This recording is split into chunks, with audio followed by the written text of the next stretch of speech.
Om Namo Bhagavate Vasudevaya. Loving obeisances unto the Supreme Being Vasudeva, who is everything there is. Janmadyasya yato anvayaditaratascha artheshu abhigyasvarat tene brahma hridaya adikavaye muhyanti yatsurayah tejo vari mridam yatha vinimayo yatra sargo mrisha dhamna swena sada nirastakuhakam satyam param dhimahi. We meditate upon the transcendent absolute being from whom springs forth this universe. He is present in all that exists and yet distinct from everything. He is fully conscious and totally independent. He revealed to the first seer Brahma the import of Vedic wisdom.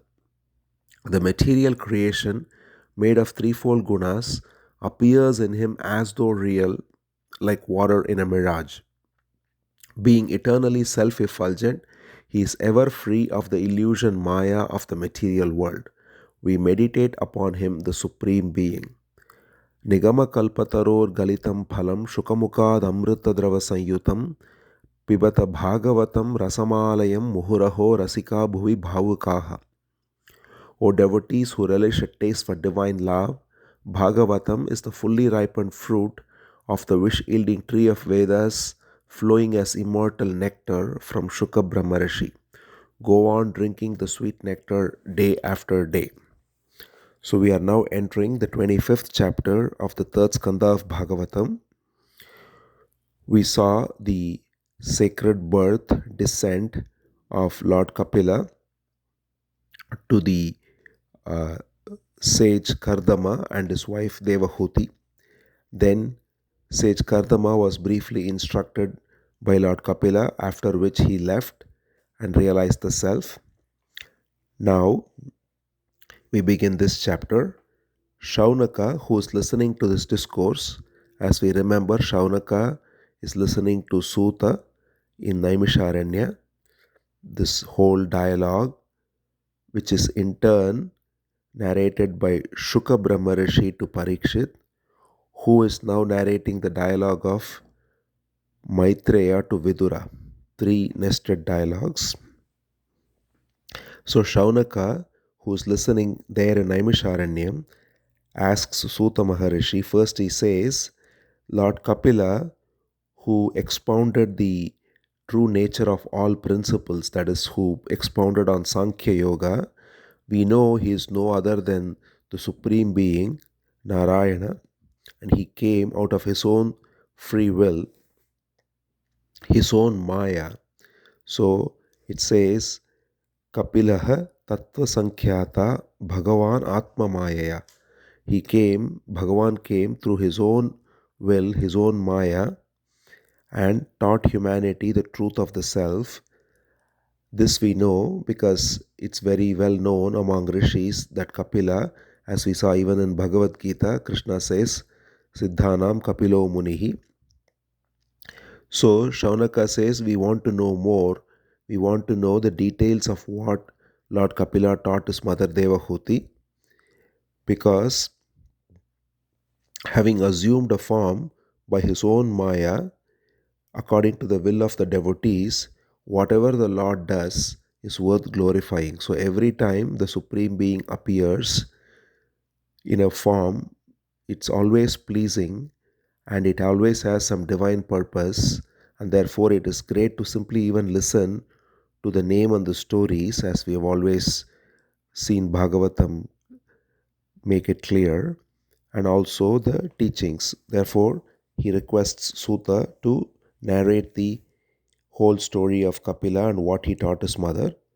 So hearing this, Suta Maharishi continues the narration of what happened, which takes us back to Maitreya. Maitreya says, when sage Kardama had left for the forest, Lord Kapila stayed back in the ashram, the same place where Kardama had lived before that. Even before getting married, Kardama was established in this ashram where he did tapas and he got a vision of the Supreme Being. That ashram, which Kardama now left to wander, but Lord Kapila remained there growing up with his mother Devahuti on the banks of the river Saraswati by the lake Bindu Sarovar. And one day, when Kapila was resting, Devahuti came to him, remembering what Brahma said, because Brahma had come right upon his birth and said, "This baby who's born is none other than the Supreme Being. He is Kapila, and he will teach Sankhya Yoga to you." He told this to the mother Devahuti. So Devahuti remembers this, and now she asks Kapila a bunch of questions. She says, first of all, I am still sick of the craving for enjoyment by senses. So Devahuti is actually a yogini, as we saw. She has also rendered tremendous service to her husband, and she, because of her service and because of her devotion, she had the great honor of being the mother of the Supreme Being herself. And yet, just to set a example in terms of teaching for others, because the normal lot of humans is that humans are always craving for sense enjoyment. So she takes that position in order to bring the teaching out, and she says, I am sick of craving for the sensory enjoyments, and always running behind this craving makes one fall into ignorance. Therefore, please tell me what is the best way to be free of it. Having said that, now that I have seen you, now that I have got your darshan and you've come as the teacher, I know that this is the last birth, as it were, and the veil of darkness will be removed. So, this is the confidence she expresses, which is an example as well, that when one comes to the right teacher, to the right teaching, then it is the power of the teacher and the teaching, not one's own individual egoic power, but the power of the teaching, which one has to be fully confident in.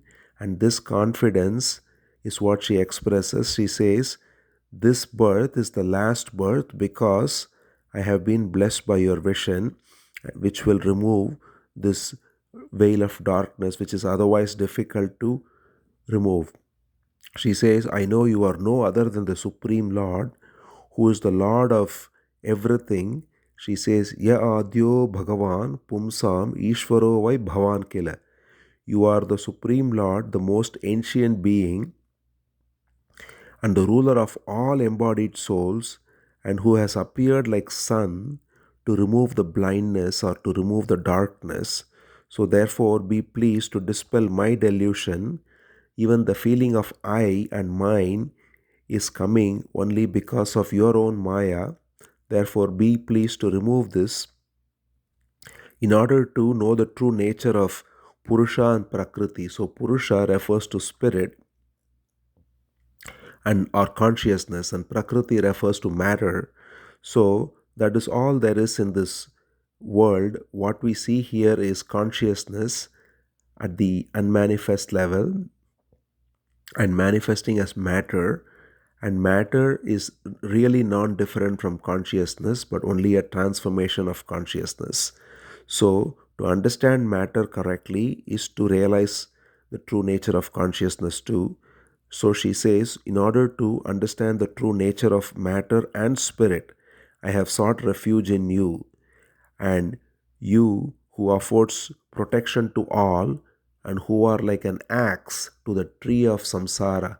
So samsara, or this ocean of birth and death, this ocean of suffering, is also normally compared with a tree. Even in Bhagavad Gita, Krishna compares it with a huge tree, banyan tree that's upside down, and then he says you can cut it with the axe of detachment. He says, Asanga Shastrena Dridena Chitva. Here, Devahuti says, you are the axe. So both are pointing to the same thing. The detachment, the axe of detachment that Bhagavad Gita Krishna refers to is best cultivated by devotion to the Supreme Being, and therefore the Supreme Being is ultimately the axe that can cut the tree, this giant tree of samsara. So she says, you are the axe that can cut this tree of samsara for your devotees. Therefore, I bow unto you, and I want to know the secret of true religion. It's a nice verse. She says, Tam tva gataham sharanam sharanyam swabhrutya samsara taroh kutaram jigyasayaham prakruteh purushasya namami saddharma vidam varishtham. Saddharma vidam varishtham. So you are the foremost among those who know the truth of religion. Therefore, namami, I bow unto you to know the true nature of Purusha and Prakriti, that is, spirit and matter. So, listening to this wonderful and sincere query of her mother, the Lord, Supreme Being Kapila, spoke very gently.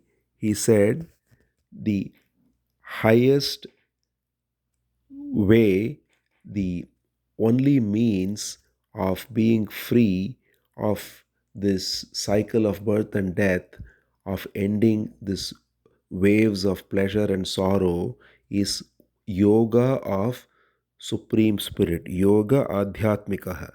So he just says this is the yoga of the Supreme Spirit. What is the yoga of the Supreme Spirit? Now he says, I shall explain to you what is this yoga in every limb. So, normally, when we refer to the word yoga, it has many meanings. There is the Ashtanga Yoga, which has 8 limbs, which is described by Patanjali, Yama, Niyama, that is do's, don'ts, then asana, sitting postures, pranayama, breathing, pratyaharas, withdrawing the senses, dharana, holding on to one thought, dhyana, getting into meditation, and samadhi.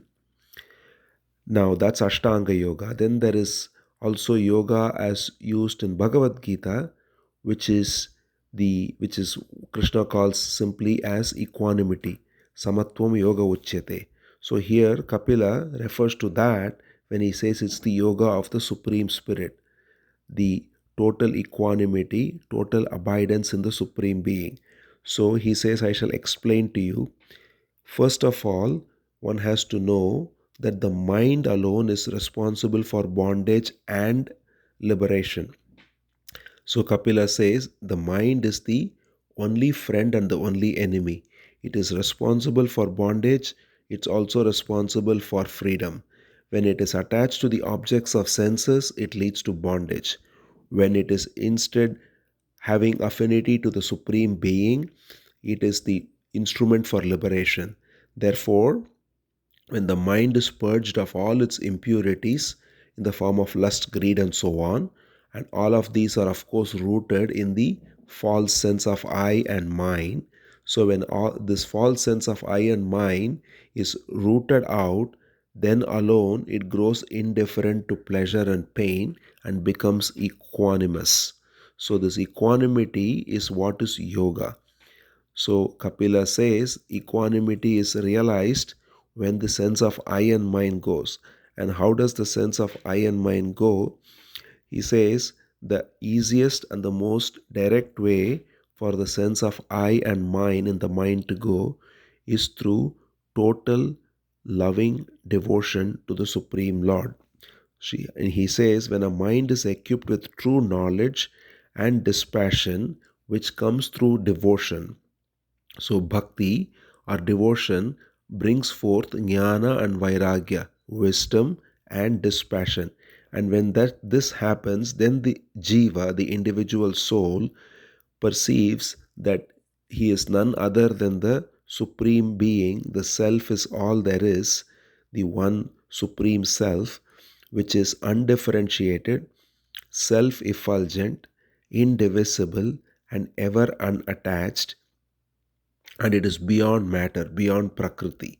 So, this is the essence of the power of devotion. When there is devotion, total abiding devotion, it brings forth wisdom, it brings forth dispassion, and it thereby removes the false sense of I and mine, and therefore the individual soul who thought he is an individual recognizes that he is simply a spark of the divine. All there is the one divine being. And therefore, for striving souls, for those who are seeking, he says there is no blissful road to God realization like devotion directed towards the Supreme Lord, who is the soul of the universe. He says, Na yujya manaya bhaktya bhagavat akhilatmani. Bhagavat akhilatmani, the soul of the whole universe, Bhagavan, Supreme Lord, bhaktya, through devotion to him.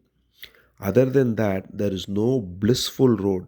There are many ways which are described by many scriptures, but they all have various obstacles.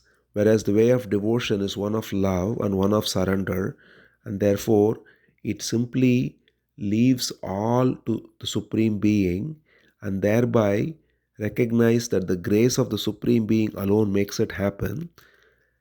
And having this love, unconditional love, which does not even desire liberation, but only loving surrender to the Supreme Lord, this brings about the realization in the most blissful way, is what Kapila says. Therefore, he says the wise consider attachment in general as a bondage, but the same attachment, when it is directed towards saints, towards sages, it becomes the door for liberation. So, normally, when we are, and we saw this even mentioned by Devahuti to sage Kardama, the same love, for instance, when directed towards people of the world, becomes a source of attachment and bondage.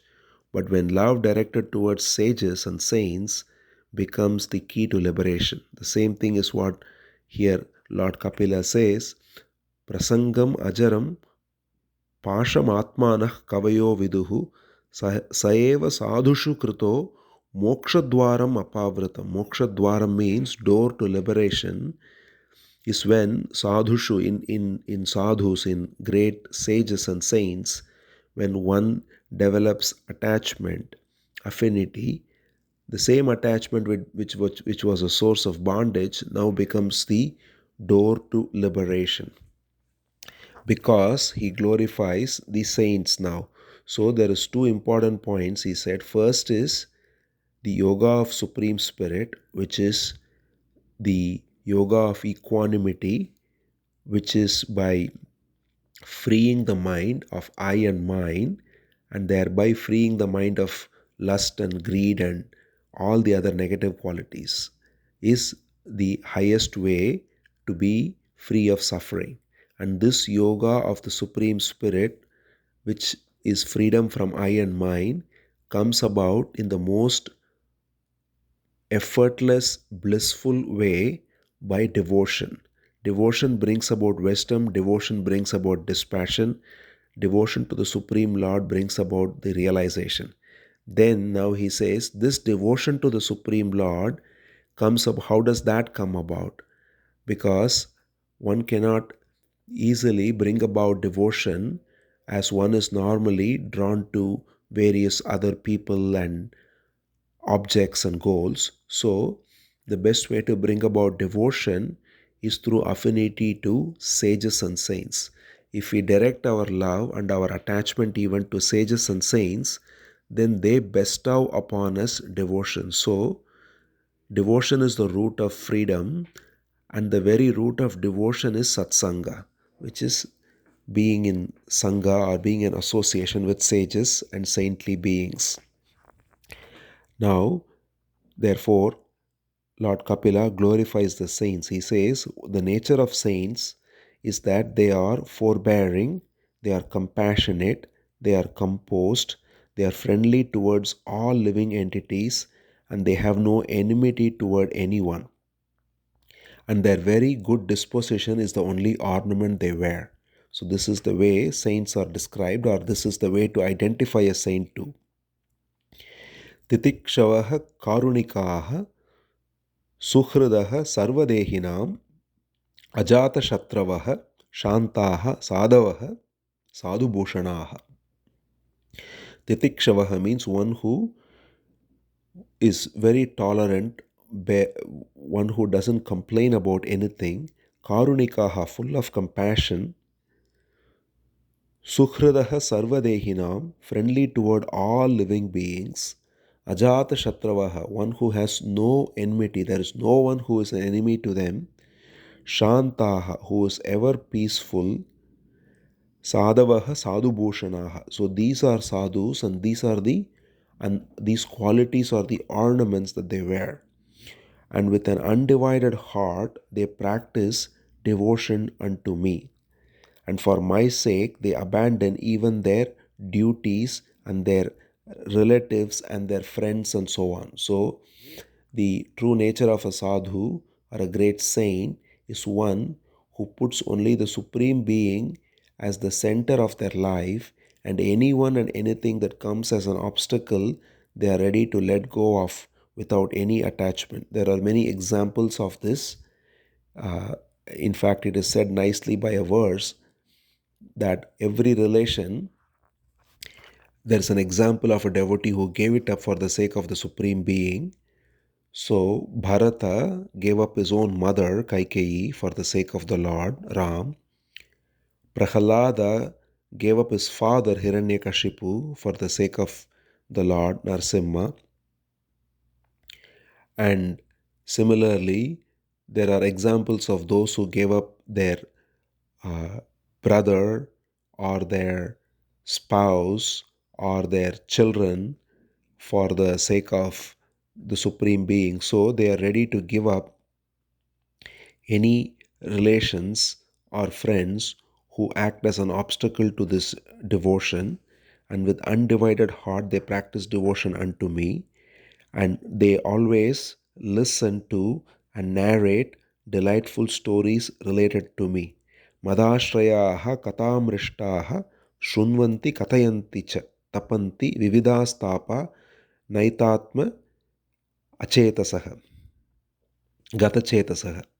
So it's he's saying that they are always abiding in me, mad ashrayaha, and they listen to and talk about stories related to me. This is the nature of saints. They don't engage in worldly gossip, they don't engage in unnecessary discussions, but only in the discussion of stories, pastimes, and teachings of the Supreme Being. So such are the holy men, and therefore no afflictions torment these people. They are ever free of any affliction, because whatever their body may go through, whatever the conditions they may live in, their consciousness is always situated in bliss, and therefore they are never affected by it. And such are holy men who are free from all attachment.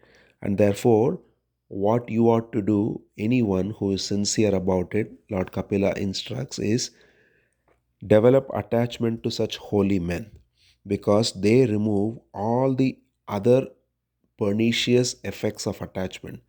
So, just as a thorn is removed by a thorn, it is said, similarly, the poison of attachment is removed by attachment to sages and saints.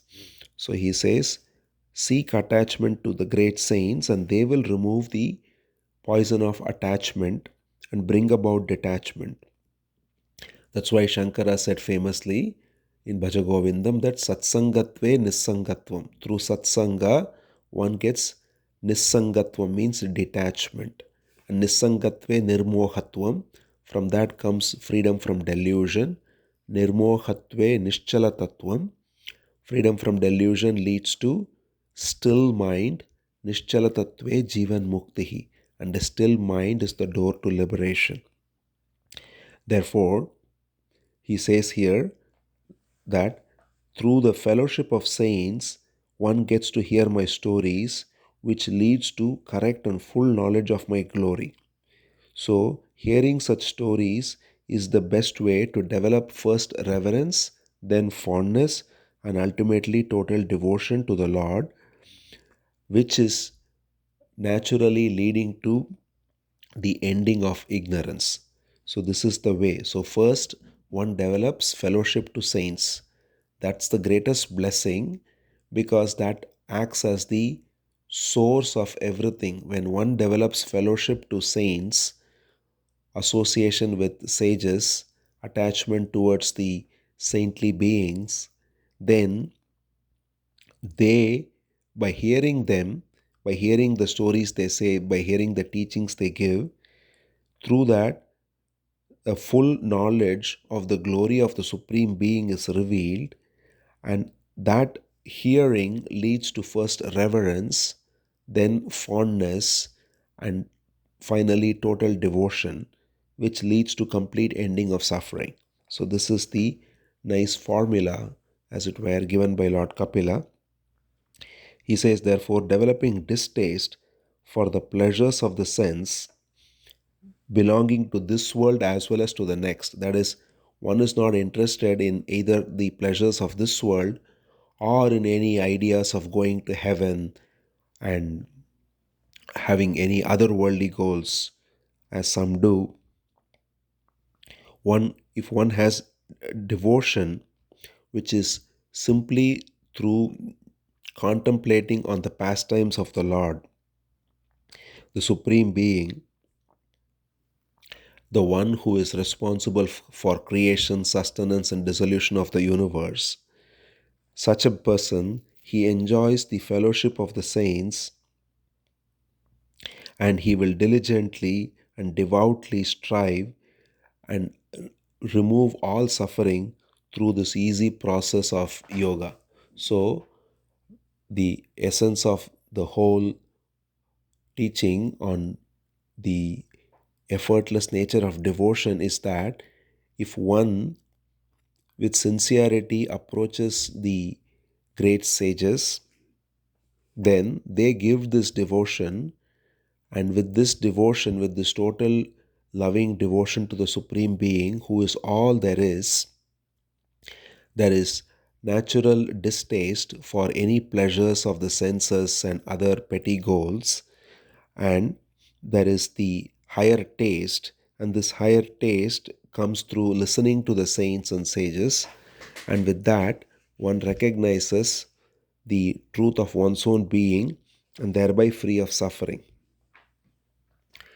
Therefore, through renunciation of the material objects of sense, through wisdom, which is along with devotion, and through yoga, and through total surrender unto me, the man attains to me in this very life. So, this is the essence of the whole teaching, is that by the fellowship of saints, one develops all of these qualities: renunciation toward material objects, wisdom, dispassion, concentration of mind, which is the equanimity of mind, which is yoga as defined by Krishna and Gita too, and all of this is summarized by total surrender unto me.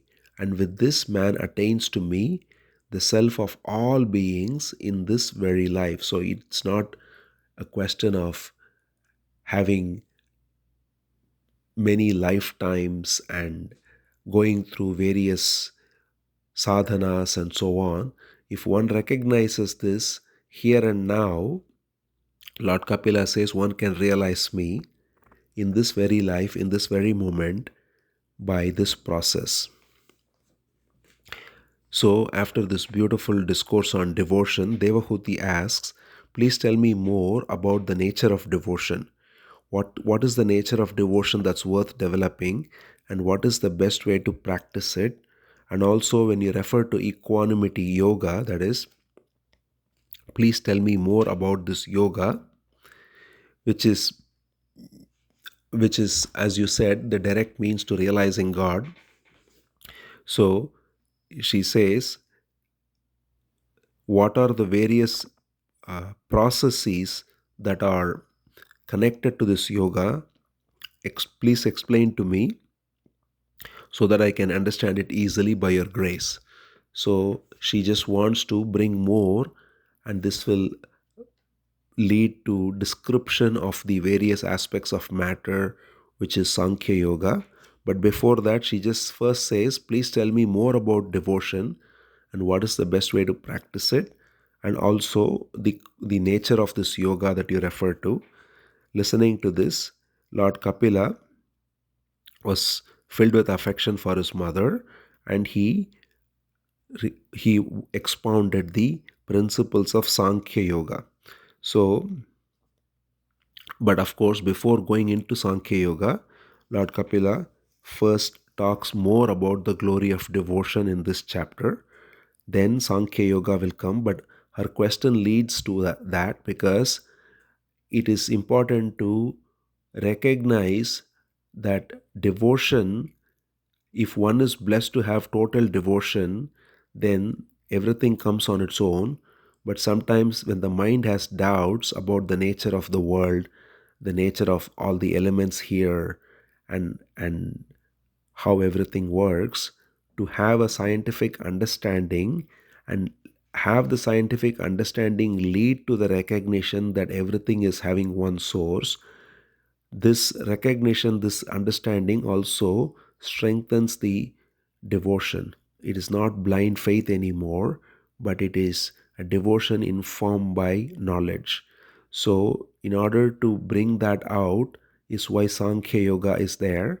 And so, in order to bring forth Sankhya Yoga, Devahuti asks, tell me more about devotion, and also tell me more about how to bring about this devotion, and what are the various processes involved with having this devotion and having this yoga, which is equanimity of mind. So Kapila first responds by answering the first question, which is the nature of devotion itself. He says motiveless devotion to the Lord is a natural inclination of the senses, which are normally perceiving worldly objects and worldly pleasures, instead to be devoted to the Supreme Being. Devotion is, so the way Lord Kapila says is, we are normally engaged in various sensory activities. If we are able to dovetail all the sensory activities, sight and smell and taste and touch and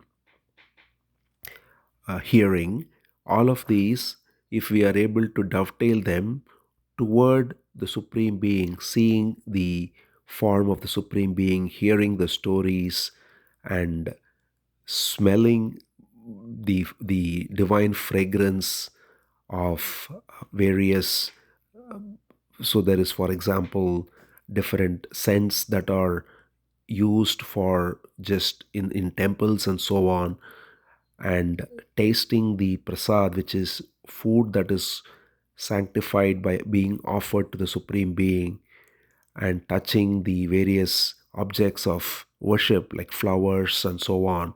So, all the sense objects can be, or all the sensory activities can be dovetailed to the Supreme Lord, and by doing so, one can redirect the very movement of senses toward devotion. And then Lord Kapila says, devotion, this devotion, if one develops such devotion and total surrender, it is superior to even final beatitude or moksha, because it speedily dissolves the subtle body. So when one desires moksha, there is still a seed of ego, and there is this desire that I want moksha, but this devotion, the surrender, dissolves even that seed of subtle body. And therefore, Lord Kapila says, devotees of the Lord, my devotees who always delight in the service of my feet, are engaged in activities for my own sake, and who only love to sing about my exploits. They do not even desire absorption into me. So normally it is said that one desires to be absorbed into the Supreme Lord or merge into the Supreme Being, but these ideas again come out of a false sense of separation. Only when one imagines one to be separate from the Lord in the first place, one desires to merge into Him. But if one always recognizes that He is all there is, and all there is simply sparks of the divine, then every spark is part of the divine already, and it is there to simply be engaged in the collective dance of the divine, and therefore there is no desire to merge into the Supreme Being. For the true devotees, Lord Kapila says, true devotees of mine, they only delight in serving me, in engaging in activities for my sake, and in lovingly singing about my exploits.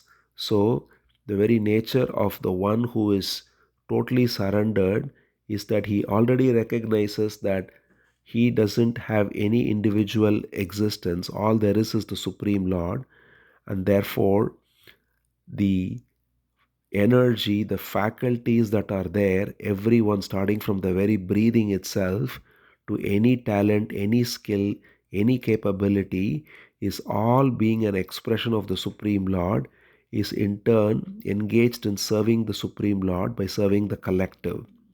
So, by seeing oneself and by seeing everyone as an expression of the Supreme Lord, there is no desire to merge into anything, no desire to even realize anything, but only serve using all the faculties that are there to glorify the Supreme Being.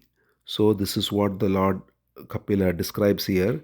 Therefore, he says that these saints, the true devotees, they behold my charming divine form and they talk about this, and that is the envy for even many other meditators. So, there are many who engage in meditation without any taste for this divine love, and therefore they have every chance of getting distracted from their meditation.